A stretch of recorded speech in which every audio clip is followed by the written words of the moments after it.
Kami dari Majelis Ulama Kabupaten Deli Serdang, dan terkhusus saya sebagai PLT Kepala Kantor Kementerian Agama Kabupaten Deli Serdang menyikapi bulan Ramadan tahun 1445 Hijriah ini. Ada hal yang perlu dan saya pikir urgen untuk disampaikan kepada seluruh umat, seluruh masyarakat, khusus di Kabupaten Deli Serdang.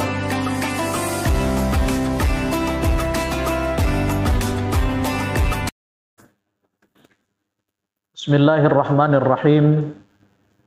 Assalamualaikum warahmatullahi wabarakatuh. Alhamdulillah. Tsumma assalatu wassalamu ala Rasulillah wa ala alihi wa sahbihi wa man tabi'a sunnatah min yaumina hadza ila yaumin nahdah. Mari sama kita bersyukur kehadirat Allah Subhanahu wa taala atas segala nikmat, maunah dan kasih sayang yang telah dianugerahkan Allah kepada kita.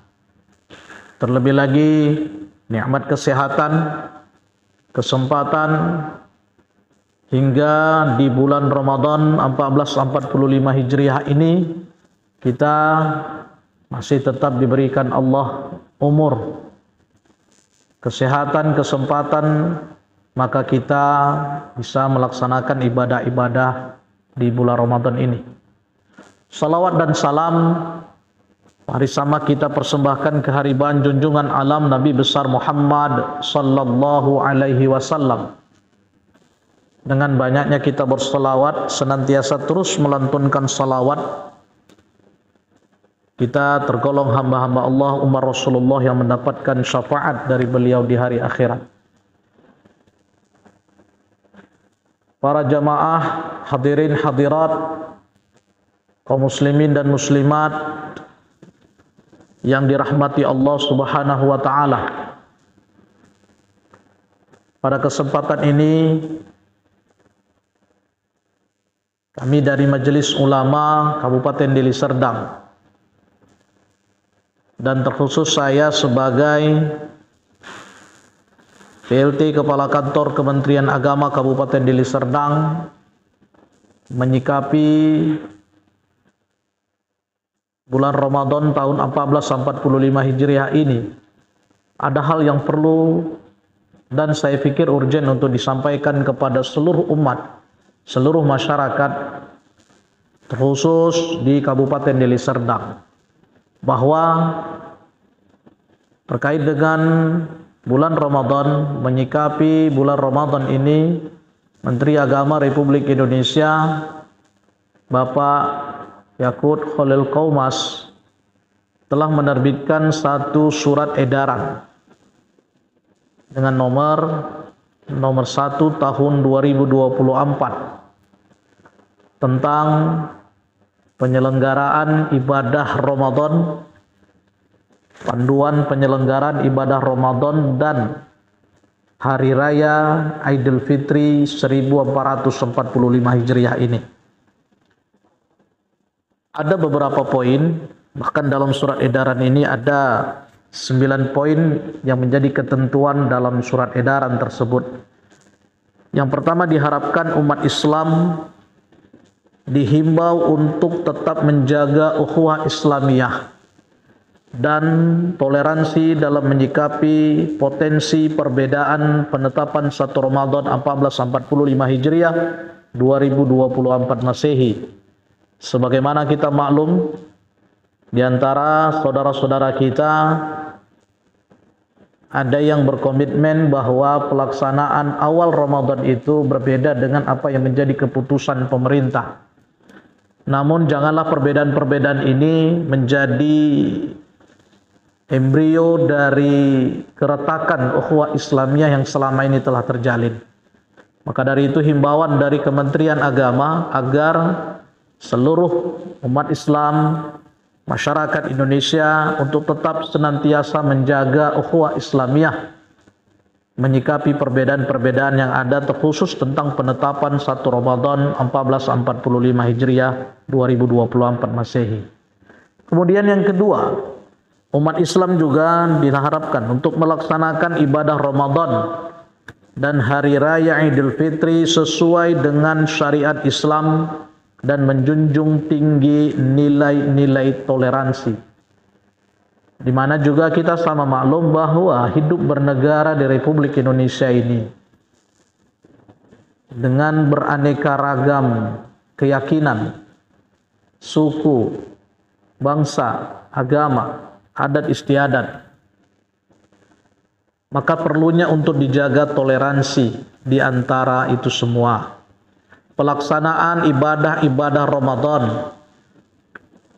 yang rutin dilaksanakan mungkin setiap tahun oleh umat Islam, apakah itu salat tarawih, tadarus Al-Quran, dan ibadah-ibadah lainnya yang memerlukan satu space atau tempat di luar rumah sehingga bersentuhan, berinteraksi dengan mereka-mereka yang di luar keyakinan kita. Begitu juga dengan ibadah Hari Raya Idul Fitri nantinya. Ini diharapkan tetap menjaga, menjunjung tinggi nilai-nilai toleransi tersebut. Kemudian yang ketiga, umat Islam dianjurkan untuk mengisi dan meningkatkan syiar pada bulan Ramadan dengan tetap mempedomani surat edaran Menteri Agama nomor 5 tahun 2023 tentang pedoman penggunaan pengeras suara di masjid maupun di mushola. Jadi dalam hal ini Menteri Agama tidak melarang pengeras suara itu dipakai. Bahkan memang pengeras suara ini sangat penting dan sangat vital untuk kita gunakan, diantaranya untuk pemasangan pengeras suara itu dipisahkan antara pengeras suara yang difungsikan di luar maupun pengeras suara yang difungsikan di dalam. Untuk mendapatkan hasil suara yang optimal, hendak juga dilakukan pengaturan akustik yang baik dari pengeras suara itu. Kemudian volume pengeras suara diatur sesuai dengan kebutuhan dan paling besar 100 decibel. Ini yang termaktub dalam surat edaran tersebut. Dan ketentuan-ketentuan lain yang diatur dalam surat edaran itu, kapan dipakai pengeras suara itu untuk di luar, kemudian kapan di dalam, itu semua tercantum dalam surat edaran nomor 5 tahun 2023 yang diterbitkan oleh Menteri Agama. Maka itu harapannya dianjurkan untuk tetap mempedomani surat edaran terkait dengan pedoman penggunaan pengeras suara di masjid maupun di musola. Kemudian yang keempat, umat Islam dihimbau untuk melaksanakan berbagai kegiatan di masjid, di musola, dan di tempat-tempat lain dalam rangka syiar Ramadan dan menyampaikan pesan-pesan takwa serta mempererat persaudaraan sesama anak bangsa. Bulan Ramadan ini kita harapkan menjadi momen bagaimana pesan-pesan untuk mempererat persatuan dan kesatuan bangsa, pesan-pesan untuk menjaga kebersamaan, persaudaraan, bukan hanya antar umat Islam, tapi antar bangsa, anak bangsa yang notabene berbeda-beda, baik dari sisi agama, keyakinan, maupun suku ataupun adat istiadatnya. Kemudian yang kelima, takbiran Idul Fitri dilaksanakan di masjid, di musola, dan tempat lain dengan ketentuan mengikuti surat edaran Menteri Agama nomor 5 tahun 2022 tentang penggunaan pengeras suara tadi juga. Takbiran Idul Fitri yang dilaksanakan di masjid dan musola ataupun di tempat-tempat lain tetap dibolehkan, silahkan untuk dilaksanakan sebagai bentuk syiar, tapi tetap menganut ataupun mempedomani surat edaran Menteri Agama terkait dengan pedoman penggunaan pengeras suara di masjid maupun di musola. Dan yang keenam, takbir keliling dilakukan mengikuti ketentuan pemerintah setempat dan aparat keamanan dengan tetap menjaga ketertiban, menjunjung nilai-nilai toleransi dan juga menjaga ukhuwah Islamiyah. Ini terkait dengan takbiran keliling juga tidak dilarang, akan tetapi tetap berkoordinasi dengan pemerintah setempat, dengan aparat keamanan, bagaimana terlaksananya takbiran keliling itu dengan tetap menjunjung tinggi ketertiban dan juga nilai-nilai ukhuwah Islamiyah. Yang ketujuh, salat Idul Fitri 1 Syawal 1444 Hijriah 2024 Masehi dapat diadakan di masjid, di mushola dan juga di lapangan. Poin ke-8, materi ceramah Ramadan dan materi khutbah Idul Fitri 1445 Hijriah disampaikan dengan menjunjung tinggi ukhuwah Islamiyah, mengutamakan nilai-nilai toleransi, nilai-nilai persatuan dan kesatuan bangsa, serta tidak bermuatan politik praktis sesuai dengan surat edaran Menteri Agama nomor 9 tahun 2023 tentang pedoman ceramah keagamaan. Hal ini kita harapkan khutbah, ceramah yang disampaikan oleh para mubaligh, baik itu di bulan Ramadan atau juga saat salat Idul Fitri nantinya, materi-materi yang disampaikan adalah materi yang bernuansakan penyejuk, bernuansakan pemersatu, bernuansakan nilai-nilai toleransi, nilai-nilai merekatkan ukhuwah, apakah itu ukhuwah Islamiyah, ukhuwah insaniyah maupun ukhuwah wataniyah antar bangsa negara Republik Indonesia.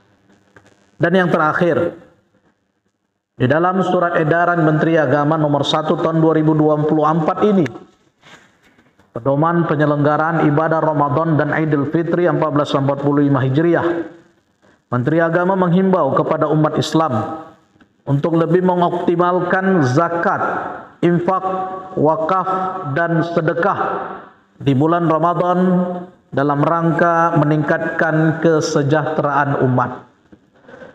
Karena konsep zakat, infak dan sedekah ini sangat diakui dan sangat relevan. Bagaimana kita bisa mengentaskan kemiskinan, bagaimana upaya negara, upaya bangsa, upaya kita umat Islam untuk meningkatkan taraf kehidupan sosial, khususnya kita umat Islam yang ada di Republik Indonesia ini.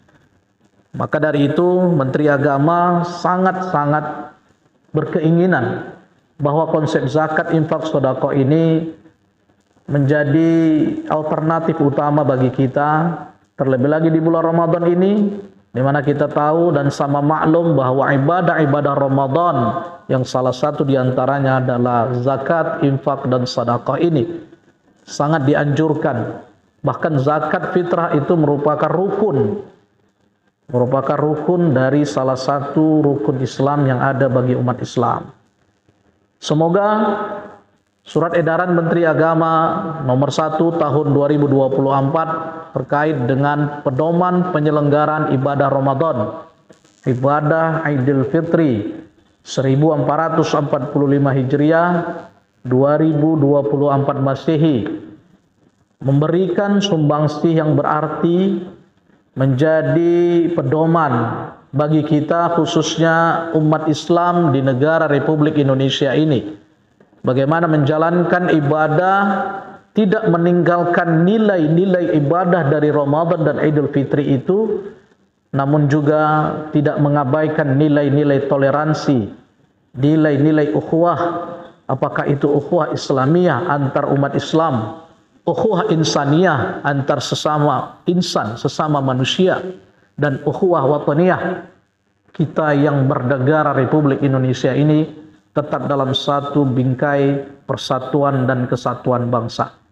Barangkali ini yang dapat kami sampaikan terkait tentang pedoman penyelenggaraan ibadah Ramadan dan Idul Fitri 1445 Hijriah 2024 Masehi yang menjadi ukuran ataupun pedoman kita, yakni Surat Edaran Menteri Agama Republik Indonesia nomor 1 tahun 2024. Semoga ada manfaat bagi kita bersama dan bisa menjadi iktibar, menjadi pedoman bagi kita dalam beraktivitas khususnya di bulan Ramadan ini dan Idul Fitri nantinya. Kepada Allah sama kita berserah diri dan mohon ampun, kepada kaum muslimin dan muslimat, para pendengar, para pemirsa sekalian, saya mohon maaf. Wallahu muwaffiq ila aqwamit thoriq. Assalamualaikum warahmatullahi wabarakatuh.